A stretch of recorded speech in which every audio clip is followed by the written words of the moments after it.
यमुना सफाई पर झूठ बोला हो, दिल्ली के घर घर में पानी पहुंचाने का वादा करके उस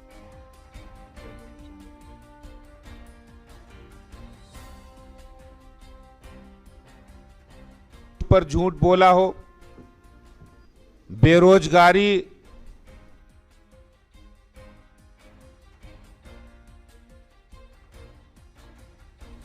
और रोजगार देने के मुद्दे पर झूठ बोला हो, या फिर दिल्ली के अंदर डीटीसी बसों की कमी है इस पर झूठ बोला हो, और एक बार नहीं अनेक बार बोला है झूठ। उस झूठ को उजागर करने के लिए आपके बीच में हमारे पार्टी के सांसद, एलओपी और पार्टी के नेतागण यहां उपस्थित हैं। जिस तरह से दिल्ली के सरकार ने मोहल्ला क्लिनिक को बताया कि हमारा वर्ल्ड क्लास मोहल्ला क्लिनिक है,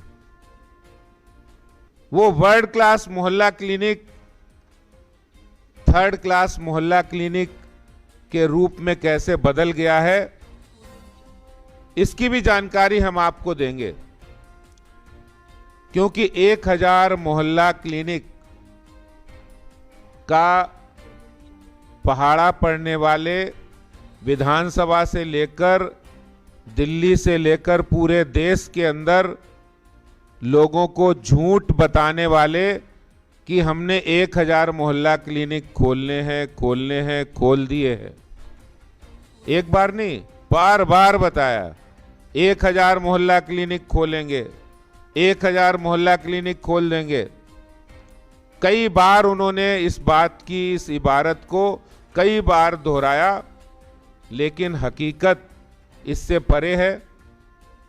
पहली हकीकत है कि 1000 मोहल्ला क्लिनिक में मात्र 200 मोहल्ला क्लिनिक ही खोल पाए हैं, मात्र 200 मोहल्ला क्लिनिक। उसमें भी 50% मोहल्ला क्लिनिक बीमार है, कहीं गंदगी है, कहीं खुलते नहीं है, कहीं डॉक्टर नहीं है, कहीं दवाई नहीं है, कहीं मोहल्ला क्लिनिक में जानवर बाहर रहते हैं, और जिन मोहल्ला क्लिनिक में दवाई दी जाती है वहां पर एक्सपायर्ड दवाइयां दी जा रही हैं, गलत दवाई दी जा रही है।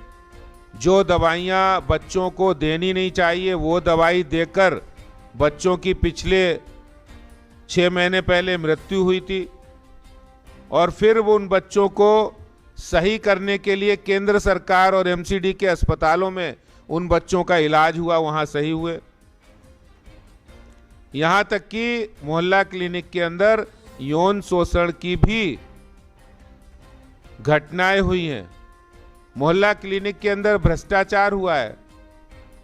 आप बताइए, 1500 करोड़ रुपए खर्च करके अच्छे अस्पताल, अच्छी डिस्पेंसरी बनाई जा सकती थी, लेकिन नहीं बनाई।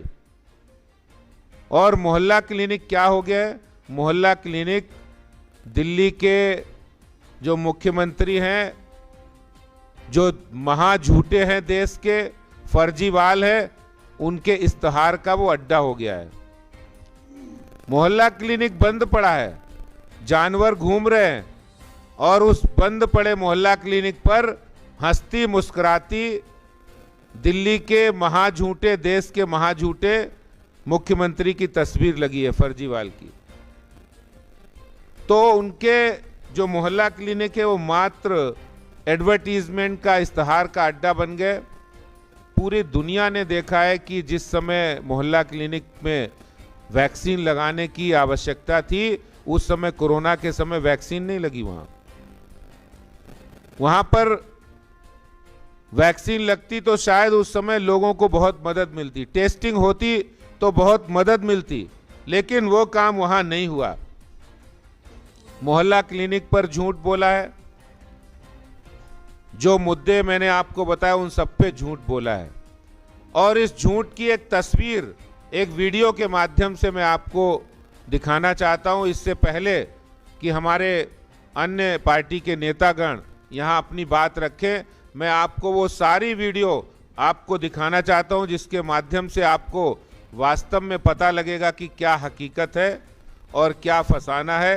देश के महाझूठे हिटलर के वंशज कहते हैं, हिटलर ने कहा था कि एक झूठ को 100 बार बोले तो सच हो जाएगा, लेकिन दिल्ली की जनता जान चुकी है, आप 1000 बार भी बोलोगे तो अब वो सच नहीं होने वाला है, ये बात जान लीजिए। मैं एक बार कहूँगा कि वो वीडियो दिखाया जाए जिसके माध्यम से आपको पता लगेगा उस सच के बारे में, झूठ के बारे में।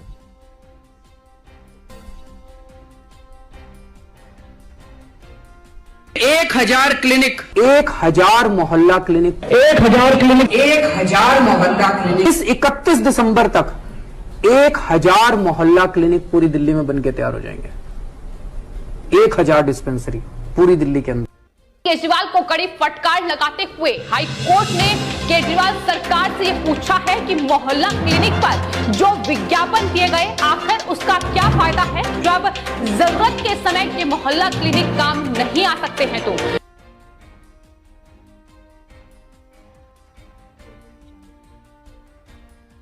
यमुना को साफ किया जाएगा। यमुना साफ कर सकते हैं। यमुना हमारे लिए पवित्र नदी है। यमुना के दोनों तटों पर छोटी छोटी झील बनाई जाएंगी और मुझे उम्मीद है आप हमें 5 साल दीजिए, 5 साल में यमुना को इतना खूबसूरत बना देंगे कि आप अपने बच्चों के साथ पिकनिक मनाने के लिए यमुना के तट पर जाना शुरू करेंगे। दिल्ली सरकार की तरफ से मैं कहना चाहता हूं कि यमुना को साफ करने के लिए हम पूरी तरह से प्रतिबद्ध हैं। यमुना बड़ी गंदी है। गए हो यमुना पे? कौन कौन गया यमुना पे? बहुत गंदी है यमुना। उसमें सारा सीवर जाता है, सारा इंडस्ट्री का पानी जाता है, इंडस्ट्री का वेस्ट जाता है। उसकी भी मैंने प्लानिंग करी है। अगले चुनाव के पहले, ये वाला चुनाव नहीं, 5 साल के अंदर, अगले चुनाव के पहले आपके सारे गांव को ले जाके उसमें डुबकी लगवा दूंगा मैं। आप क्या करना चाहते हैं यमुना को साफ करने के लिए, क्या करेंगे? ये हमारी भी अब आने वाले 5 साल में प्रायोरिटी है और अगले 5 साल, ये चुनाव छोड़ के अगले चुनाव के पहले आप सबको यमुना भी नहलवा देंगे। मैं आपके साथ डुबकी लगाऊंगा।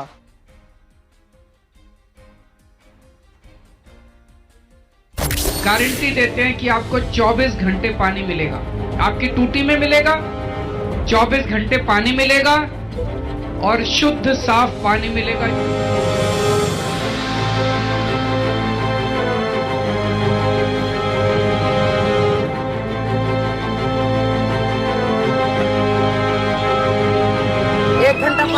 एक घंटा भी नहीं आता है, आधा घंटा पानी आता है। हम देख लिया, आधा घंटा पानी आता है कुल। 10 लाख बच्चों को नौकरी, 10 लाख बच्चों को नौकरियां, 10 लाख नौकरियां, 10 लाख लोगों को नौकरियां। पिछले 7 साल में दिल्ली सरकार ने लगभग 12 लाख रोजगार दिल्ली के युवाओं के लिए तैयार किए। लेकिन जब 2 RTI रिपोर्ट आती है तो उस रिपोर्ट में पता चलता है कि उसका महज 2% जो है वो नौकरी प्रोवाइड किया गया है। अलग अलग विशेषज्ञताओं वाली 10,000 बसें सार्वजनिक निजी भागीदारी क्लस्टर योजना के तहत निजी क्षेत्र से लाने का प्रस्ताव कर रही है। ट्रांसपोर्ट के अंदर 3000 नई बसेस खरीदने का प्रावधान है। 2019-20 से डीटीसी के बेड़े में 1000 नई बसें जोड़ी जाएंगी। इसके साथ साथ क्लस्टर सेवा के तहत 1000 स्टैंडर्ड फ्लोर बसें, सीएनजी बसें, 1000 लो फ्लोर एसी सीएनजी बसें और 1000 लो फ्लोर एसी इलेक्ट्रिक बसें शामिल करना शुरू किया जाएगा। इस तरह दिल्ली के पब्लिक ट्रांसपोर्ट सिस्टम में सरकार ने 4000 नई बसें सड़क पर लाने का काम शुरू कर दिया है। कुल मिलाकर 2485 नई बसें वर्ष 2020-21 के दौरान बेड़े में शामिल की जाएंगी और 1880 बसें, जिसमें 444 डीटीसी और 1436 2021-22 में खरीदी जाएंगी। इस तरह 11000 बसों का बेड़ा बनाने का लक्ष्य पूरा करना है। पब्लिक ट्रांसपोर्ट को बढ़ावा देते हुए दिल्ली में पहली बार करीब 1 साल के अंदर 1600 बसों का फ्लीट, पहली बार इतना बड़ा एडिशन दिल्ली के बस फ्लीट में हुआ है। 1600 बसें लगभग 1 साल के अंदर हो गई हैं और इस साल सितंबर तक इसमें 1000 और बसें जुड़ जाएंगी। इस साल 1000 बस और जुड़ने के बाद ये संख्या 6000 7,693 पहुंच जाएगी और हमारा लक्ष्य है कि हम 11,000 की फ्लीट दिल्ली में बसें करें। 2011 के बाद से आज तक डीटीसी के बेड़े में एक भी नई बस नहीं आई थी।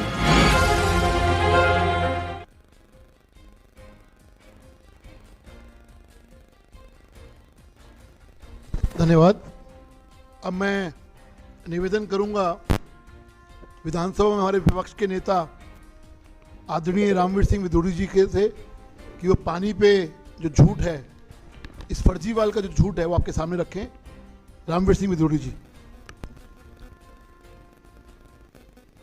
दिल्ली प्रदेश भारतीय जनता पार्टी के अध्यक्ष आदरणीय श्री आदेश गुप्ता जी, सांसद श्री रमेश विधूड़ी जी, सांसद श्री प्रवेश वर्मा जी, श्री हरीश खुराना जी, श्री विजेंद्र गुप्ता जी, मीडिया के सभी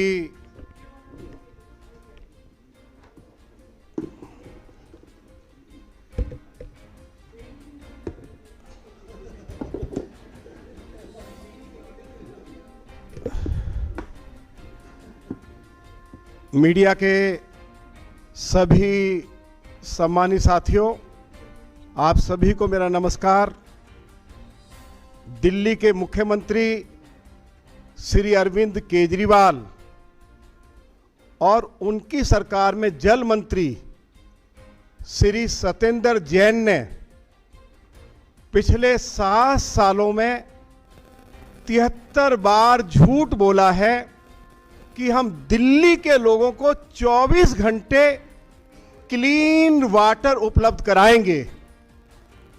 आज दिल्ली के अंदर दिल्ली की सरकार की रिपोर्ट के मुताबिक 63% आबादी ऐसी है जहां पाइपलाइन से पानी उपलब्ध दिल्ली जल बोर्ड नहीं करवा पा रहा है। अरविंद केजरीवाल जब मुख्यमंत्री बने, दिल्ली के पास 850 एमजीडी पानी था और आज केवल 900 एमजीडी पानी है और दिल्ली को आवश्यकता है 1300 एमजीडी पानी की। अरविंद केजरीवाल दिल्ली के जब मुख्यमंत्री बने, दिल्ली जल बोर्ड 500 करोड़ रुपए मुनाफे में था। यह अरविंद केजरीवाल का स्टेटमेंट है। आज दिल्ली जल बोर्ड 60,000 करोड़ रुपया के बोझ में दबा हुआ है और हर साल 2000 करोड़ रुपए का घाटा जल बोर्ड को झेलना पड़ रहा है। अरविंद केजरीवाल ने यह कहा था कि यदि हम सत्ता में आएंगे, हम दिल्ली में टैंकर माफिया को समाप्त करेंगे। उनके शासन में टैंकर्स की संख्या 3 गुना ज्यादा बढ़ गई और टैंकर्स के ऊपर 2013 से पहले जितना पैसा खर्च होता था, आज उससे 3 गुना ज्यादा टैंकर्स के ऊपर पैसा खर्च हो रहा है। तो मैंने ये सारी जानकारी आपको दी है कि आज भी 63% लोगों को जल बोर्ड का फिल्टर वाटर उपलब्ध नहीं कराया जा रहा है। और एक बहुत ही जो हम सभी लोगों के लिए आश्चर्य की बात है, ये मेरी ओर से आरोप नहीं लगाया जा रहा है, ये भाजपा की तरफ से आरोप नहीं लगाया जा रहा है। जब ये शिकायत की गई जल बोर्ड को कि जल बोर्ड दिल्ली के लोगों को जो पानी उपलब्ध करा रहा है वह गंदा है, वो पीने के लायक नहीं है, उस पानी को पीकर लोगों की किडनी खराब हो रही है, लीवर खराब हो रहा है, पेट खराब हो रहा है, तो दिल्ली जल बोर्ड ने जो सैंपल्स उठवाए, तो दिल्ली जल बोर्ड की ओर से यह जानकारी दी गई है, मीडिया को भी दी गई है, हमको भी दी गई है कि जो सैंपल्स उठाए गए उसमें 42% सैंपल फेल हो गए। अरविंद केजरीवाल, आपको शर्म आनी चाहिए। आपको मैं अपने सभी 8 विधायकों की ओर से लानत भेजना चाहता हूं कि आप 24 घंटे दिल्ली के लोगों को क्लीन वाटर उपलब्ध नहीं करा पाए। 63% लोग आज ग्राउंड वाटर पर निर्भर करते हैं।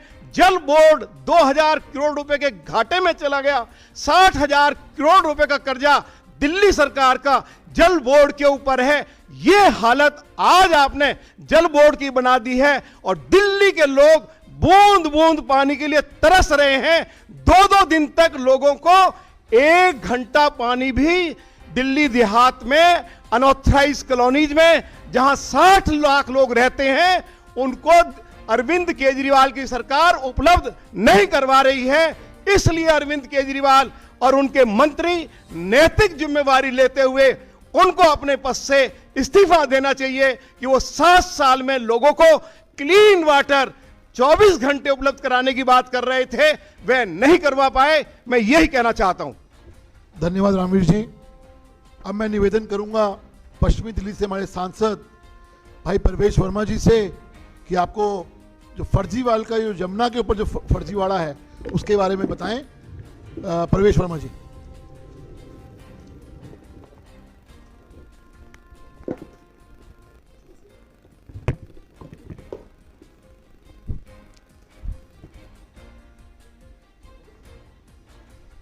जैसे कांग्रेस ने आज़ादी के बाद से कोई भी तत्व ऐसा नहीं छोड़ा जहां पर उन्होंने घोटाला नहीं किया था, चाहे वो 2G था, चाहे पानी था, हवा थी, जल था, सड़क थी। ऐसे ही कांग्रेस को पीछे करते हुए दिल्ली की सरकार ने, अरविंद केजरीवाल ने कोई ऐसा तत्व नहीं छोड़ा जहां पर केजरीवाल ने भी घोटाला नहीं किया हो और जहां पर उन्होंने झूठ नहीं बोला हो। अभी आपको पानी की बात बताई रामवीर सिंह जी ने कि दिल्ली में होता क्या है कि जमुना पार वाले सोचते हैं कि शालीमार बाग वालों को अच्छा पानी मिल रहा होगा, शालीमार बाग वाले सोचते हैं कि द्वारका में अच्छा पानी मिल रहा होगा। तो सब सोचते हैं कि जब इतना विज्ञापन हो रहा है, इतना केजरीवाल चिल्ला चिल्ला कर बोल रहे हैं, तो कहीं ना कहीं तो हो ही रहा होगा, हमको भी मिल जाएगा। ऐसी सड़क का घोटाला हुआ कि कोई भी डीटीसी बस इन्होंने नई खरीदी जितने दावे किए थे। ऐसे ही शिक्षा में झूठ बोला, ऐसे ही चिकित्सा में झूठ बोला और ऐसे ही मां यमुना के ऊपर झूठ बोला। एक तरफ भारत सरकार चाहे वो बनारस का घाट हो, चाहे काशी विश्वनाथ का घाट हो, उसको ऐसा कर देती है कि वहां से विदेशी पर्यटक भी जाकर उसकी तारीफ करता है। और दूसरी तरफ हमारी दिल्ली में एक रिवर बहती है, ये कभी किसी को एहसास नहीं होता कि दिल्ली में रिवर बहती है। हमने देखा दुनिया में कई ऐसे शहर होते हैं, कई ऐसी कैपिटल होती हैं जहां पर अगर रिवर होती है तो आसपास में पूरा शहर बस जाता है और वो उसका सबसे बड़ा एक वो दर्शनीय स्थल होता है। बड़े बड़े बिल्डिंग होते हैं, शिप घूमते हैं, नाव घूमती हैं, विदेशी पर्यटक घूमते हैं। मगर दिल्ली में एक रिवर है, हम सब उसको मां यमुना के नाम से नहीं जानते, हम सब उसको एक गंदे नाले के नाम से जानते हैं। गंदा नाला कैसे हुआ कि हजारों करोड़ रुपया उसके नाम पर बजट का प्रावधान तो पास किया जाता है मगर खर्च नहीं होता। दिखाया जाता है खर्च हो गया, क्योंकि पानी को साफ करने में कैसे पता लगेगा कि कितना करोड़ रुपए कहां खर्च हो गया। 2015 में भी दिल्ली के मुख्यमंत्री कहते थे मैं डुबकी लगाऊंगा, मैं यमुना में डुबकी लगाऊंगा। वो इस बात को बोलते हुए शर्म नहीं करते कि मां यमुना गंदी है। मां तो नहीं बोलते, यमुना बोलते। यमुना मैली है ना, सब बोलते हैं हाँ मैली है। यमुना गंदी है ना, सब बोलते हैं हाँ गंदी है। अगली बार ले जाऊंगा डुबकी लगाने, अगले चुनाव से पहले चलेंगे, पूरा गांव चलेगा, डुबकी लगाऊंगा मैं भी तुम्हारे साथ। तो नहीं लगाई। 2020 में फिर उन्होंने कहा मां यमुना गंदी है ना, हाँ गंदी है, मैं भी डुबकी लगाऊंगा। मगर वहां डुबकी कौन लगा रहा था? अरविंद केजरीवाल नहीं लगा रहा था। छठी मैया के दिन जो हमारे दिल्ली में पूर्वांचल बहनें मां रहती हैं, उन्होंने गंदे केमिकल के पानी में वहां पर डुबकी लगाई और जिसका दृश्य पूरे देश ने और विश्व ने देखा। ये बात तय है कि अरविंद केजरीवाल कभी डुबकी नहीं लगाएगा मां यमुना में, क्योंकि वो साफ नहीं कर सकता। 2025 में भी चुनाव में वो यही कहेगा, मैं 2030 से पहले डुबकी लगाऊंगा, मगर उसने अपने डुबकी लगाने के लिए तो इंतजाम कर लिया है। उसने अपने मुख्यमंत्री आवास में 21 करोड़ रुपए का काम हो रहा है। आपको घुसने की अंदर इजाजत नहीं होगी, हमें नहीं है, मीडिया वालों को नहीं है, कोई अंदर झांक कर नहीं देख सकता क्या काम चल रहा है। स्विमिंग पूल बन रहा है, पहला मुख्यमंत्री आवास है पूरे देश में, या पहला कोई सरकारी आवास होगा जिसमें सरकार के फंड से स्विमिंग पूल बनाया जा रहा है। रामवीर जी कह रहे थे लोगों को पीने का साफ पानी नहीं है, मगर उस साफ पानी को अरविंद केजरीवाल अपने घर में स्विमिंग पूल लगाएगा, उसमें डुबकी लगाएगा, पीछे मां यमुना का बैकड्रॉप लगा देगा और बोलेगा देखो मैंने मां यमुना में डुबकी लगा दी। ऐसी कोई उसकी साजिश होगी। हर साल आज भी मां यमुना के अंदर वहां पर जो बच्चे और लोग आसपास में रहते हैं, तैरते हैं, 100 के करीब आज भी वहां पर लोग उसमें डूबकर मृत्यु हो जाती है, क्योंकि हमने वहां पर कोई इंतजाम नहीं किया। आज भी आसपास के इंडस्ट्रियल एरिया, पूरे जमुना पार में जो इंडस्ट्रियल एरिया है, उसका वेस्ट, उसका केमिकल वेस्ट वो बिना ट्रीटमेंट के मां यमुना में गिरता है, और आसपास के जितने रिहायशी इलाके हैं वहां का सारा गंदा वेस्ट वो सारा मां यमुना में गिरता है। तो मां यमुना की हालत सुधर नहीं रही है, वो और ज्यादा दिन प्रतिदिन खराब होती जा रही है। जितने एसटीपी प्लांट लगाने थे उतने नहीं लगाए, और दूसरी तरफ ये दिल्ली के लोग, दिल्ली की सरकार के लोग गुजरात जाते हैं, और आज अरविंद केजरीवाल गुजरात जा रहे हैं।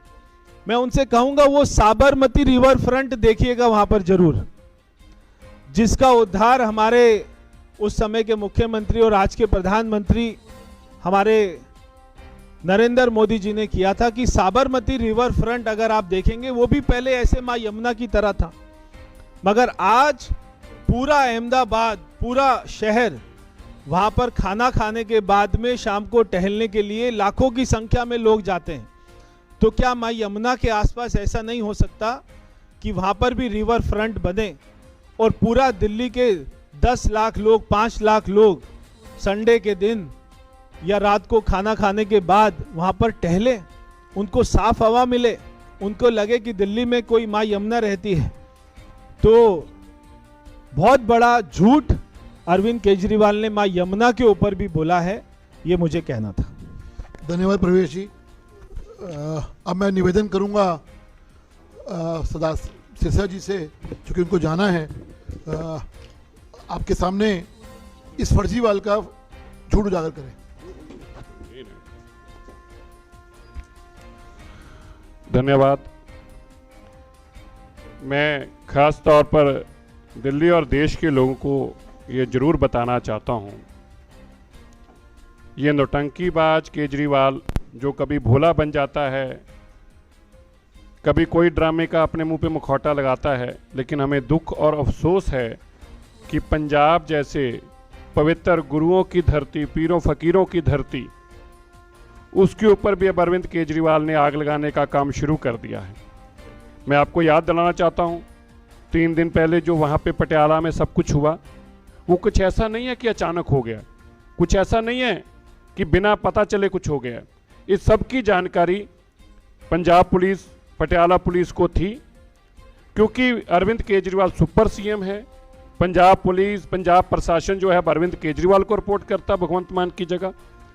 3 दिन से ये सारी जानकारी होने के बावजूद, जिस तरह 1980 के दशक में इंदिरा गांधी और कांग्रेस ने ये षड्यंत्र रचा था देश के ऊपर सत्ता हासिल करने के लिए, पंजाब को आग के हवाले किया, वहाँ के लोगों को मरवाया और अंत सारे देश को उसका भुगतना पड़ा। अरविंद केजरीवाल भी उसी रास्ते चला है। मुझे इस बात की तसल्ली हुई, कम से कम कोई तो बोला, और कौन बोला? राहुल गांधी ट्वीट करके बोला कि पंजाब को प्रयोग मत करो, इसको एक्सपीरियंस की जगह मत बनाओ, क्योंकि राहुल गांधी जानता है कि उसके फोरफादर्स ने किस तरह से इसको इस्तेमाल करने की कोशिश की थी। इसको एक स्प्रिंग बोर्ड की तरह इस्तेमाल करके देश की सत्ता तो हासिल कर ली, लेकिन उसका खमियाजा सभी देशवासियों को भुगतना पड़ा। ये इतना शातिर, इतना बेईमान और इतना कॉम्युनल आदमी है जिसके रहते 1984 के बाद अगर दिल्ली में कोई रॉयट्स हुए, कत्लेआम हुआ, तो वह अरविंद केजरीवाल के रहते सीमापुरी में हुआ। और पिछले दिनों में सलीमपुर, क्या है, सीलमपुर, सॉरी मैं माफी चाहता हूं, ऐसे तो ऐसे नाम हटा देने चाहिए, पता नहीं अभी तक क्यों है, सीलमपुर में हुआ। और अभी आपने देखा जहांगीरपुरी में हुआ, जैसे नाम वैसे काम, अभी जहांगीरपुरी में हुआ और अब पटियाला में हुआ। कौन करवा रहा है? अरविंद केजरीवाल, आम आदमी पार्टी की सरकार। मैं देश के लोगों को आग्रह करना चाहता हूं, ये इतना खतरनाक आदमी है, राज सत्ता करने के लिए कितने भी बेगुनाह लोगों का खून बहा सकता है। इस शातिर और बेईमान आदमी से हम सबको सचेत होने की जरूरत है। धन्यवाद। बहुत बहुत धन्यवाद सिरसा जी। मैं निवेदन करूंगा हमारे दक्षिण के सांसद श्री रमेश विदोड़ी जी से कि आपके संबोधित करें और जो बेरोजगारी का जो मुद्दा है उस पर जो फर्जीवाल अरविंद केजरीवाल जी कर रहे हैं उस पर आपका प्रकाश डालें। आदरणीय रमेश विदोड़ी जी। रमेश जी पहले आप रमेश बोलो।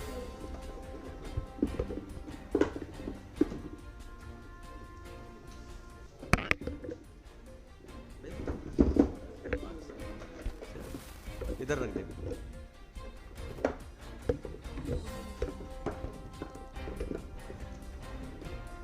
बहुत बहुत धन्यवाद खुराना साहब। हम सब लोग आज दिल्ली के 225 करोड़ लोगों की चिंता, जिनको किस प्रकार से केजरीवाल साहब ने ठगा है, भविष्य में उसका टूल और ना बने और देशवासी भी ना बने। वैसे तो देशवासी ने देखा है उत्तर प्रदेश, उत्तरांचल, गोवा में उसको हैसियत बताई है कि उसकी जमानतें जब्त हुई हैं। लेकिन अभी स्लाइड में आपने देखा केजरीवाल साहब ने कहा था मैं 10 लाख लोगों को रोजगार दूंगा। जो गरीब झुग्गी झोपड़ी में रहने वाला नौजवान है, वो झुग्गी झोपड़ी में कोई शौक से नहीं रहता है। उनके माँ बाप रोजी रोटी की तलाश के लिए दिल्ली में आए थे। दिल्ली की उस टाइम की सरकारें उनके आवास की व्यवस्था नहीं कर पाई थी। वो मजबूरी में झुग्गी झोपड़ी के उस माहौल में रहकर अपने बच्चों के भविष्य बनाने के लिए काम कर रहे थे, रोजी रोटी कमा रहे थे।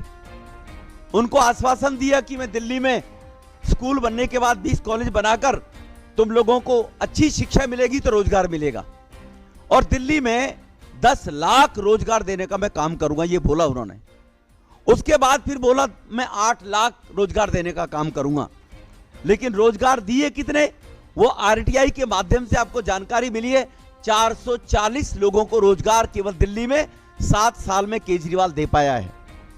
दिल्ली में बेरोजगार की जो प्रतिशत संख्या है वो 8.9% है, और पूरे देश में बेरोजगारी औसतन लोगों की संख्या 7.9 है।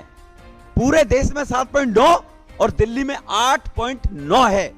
ये अंतर है केजरीवाल के 15 लाख लोगों को, 10 लाख लोगों को रोजगार देने का। केजरीवाल साहब ने कहा था कि मैं लोगों को रोजगार दूंगा, लेकिन जो टीचर्स, लगभग 15,000 टीचर्स जिनकी रिक्तियां हैं, उनको इसने केजरीवाल साहब ने अधिसूचित तक नहीं किया।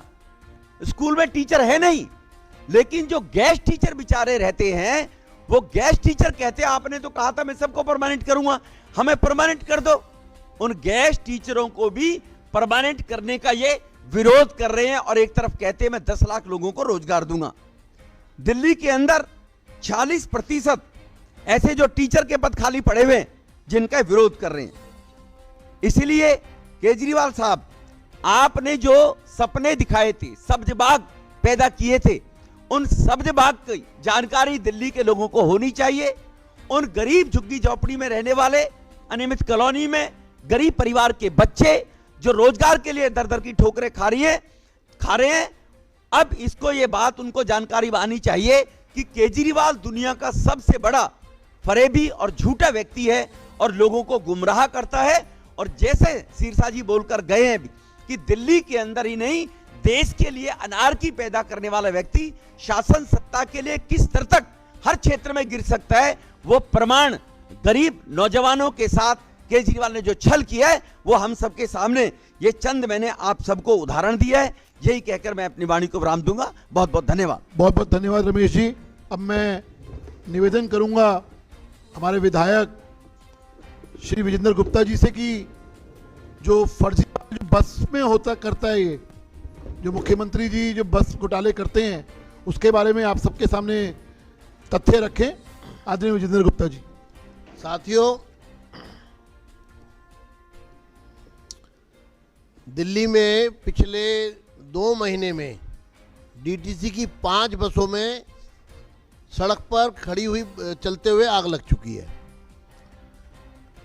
और मुझे कहते हुए चिंता भी है और तकलीफ भी है हमें कि स्थिति ये बन गई है कि अब आने वाले दिनों में हर रोज एक बस में आग लगेगी।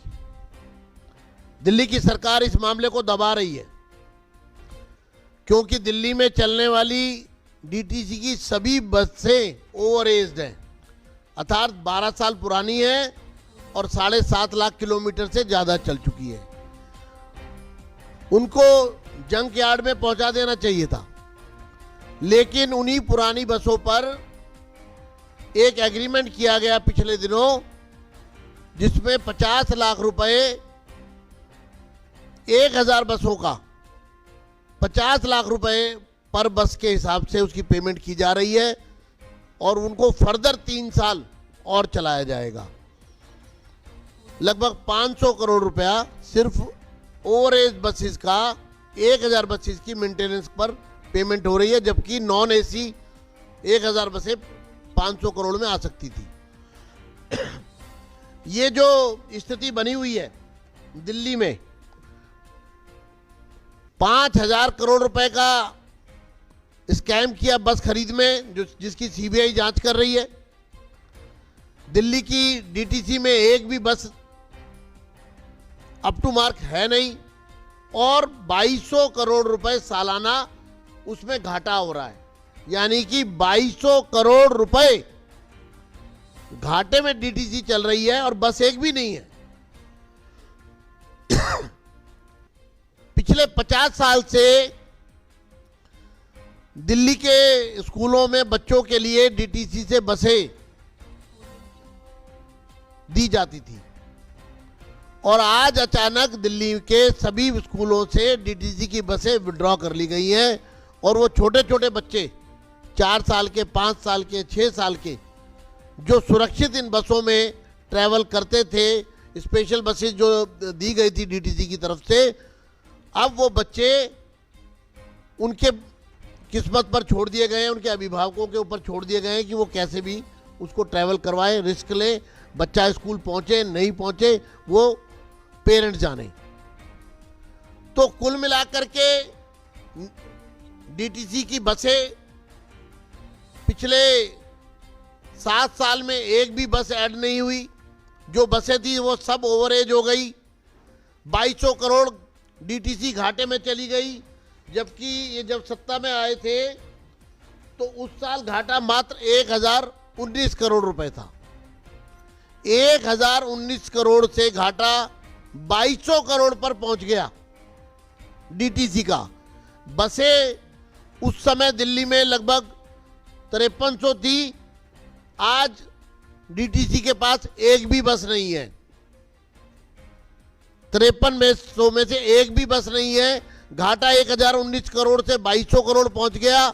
डीटीसी में घोटाला हुआ है, भ्रष्टाचार। 5000 करोड़ 1000 डीटीसी की बसें खरीदने के लिए जो वर्क ऑर्डर किया गया उसमें भ्रष्टाचार किया गया और मंत्री और तमाम लोग उसमें जांच का हिस्सा है। बच्चों की स्कूल की बस विड्रॉ कर ली। दिल्ली का पब्लिक ट्रांसपोर्ट सिस्टम, परिवहन व्यवस्था पूरी तरह चरमरा गई, ध्वस्त हो गई है और भ्रष्टाचार परिवहन व्यवस्था के नाम पर दिल्ली को लूटा गया। तो ये मैं चाहता हूं, मैं कहना चाहता हूं और भारतीय जनता पार्टी का ये पैनल जो आपके समक्ष है, हम ये कहना चाहते हैं कि हमारे इन सवालों का जवाब दें, और हिम्मत है तो सच का सामना करें मिस्टर फर्जीवाल।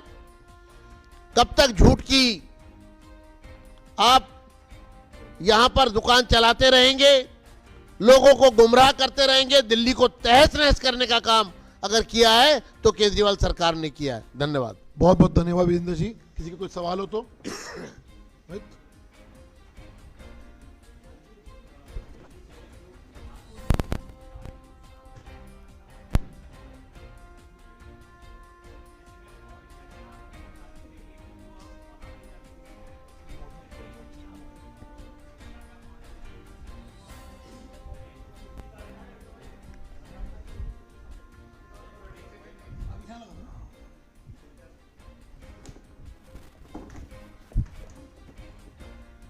मैं अरविंद केजरीवाल जी से यही कहूंगा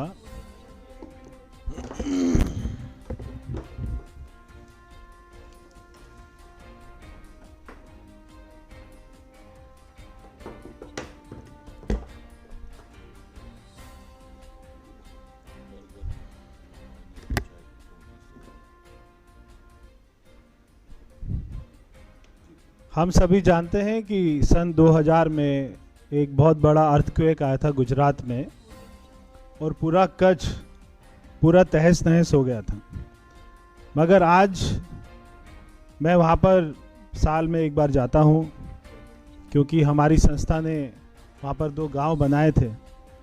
आज हम जाकर देखें तो हमें लगता है कि एक वहाँ पे कैसा करिश्मा हुआ और वहाँ की सरकार ने उसको और आज से 20 साल पहले आगे पहुँचा दिया। तो चाहे गुजरात एक दिल्ली के हिसाब से बहुत बड़ा राज्य है, वहां पर जाकर अगर अरविंद केजरीवाल देखें तो एक एक दूर दूर गांव में एक एक घर में वो देखेंगे कि वहां पर पानी आ रहा है और साफ पीने का पानी आ रहा है, तो उसको जरूर देखने जाएं। दिल्ली भारत की राजधानी है और दिल्ली के गांव में कॉलोनियों में आज भी, गांव कॉलोनियां छोड़िए, शहर में भी जाइए, तिलक नगर जाइए, हमारे यहाँ विकासपुरी जाइए, जनकपुरी जाइए, तो गंदा काले रंग का पानी आता है। तो वो देखें और सीखें कि दूर दूर गांव में जिस गांव में 20 मकान है वहां पर भी साफ पानी वहां की सरकार भारतीय जनता पार्टी कैसे दे रही है। वहां पर शिक्षा को जाकर देखिए, वहां अस्पताल को जाकर देखिए, जो गांव गांव में क्लिनिक खुले हुए हैं उनको जाकर देखिए कि वहां डॉक्टर भी है, दवाई भी है। तो शिक्षा देखिए, चिकित्सा देखिए, पानी देखिए, बिजली देखिए। वहां पर जो स्टेडियम बने हैं स्पोर्ट्स के, यहां पर तो केवल बातें बोली हैं कि स्टेडियम स्पोर्ट्स यूनिवर्सिटी बन रही है, उसका कोई एड्रेस नहीं मालूम। मगर वहां पर मोटेरा स्टेडियम देखिए, वहां पर और जो वहां पे राज्य सरकार ने स्पोर्ट्स में वहां पर अचीवमेंट की है उनको देखिए। तो बहुत सारी बातें हैं देखने के लिए। अरविंद केजरीवाल और पूरा दिल्ली का मंत्रिमंडल वहां पर जाए देखने के लिए और गुजरात से कुछ सीखे।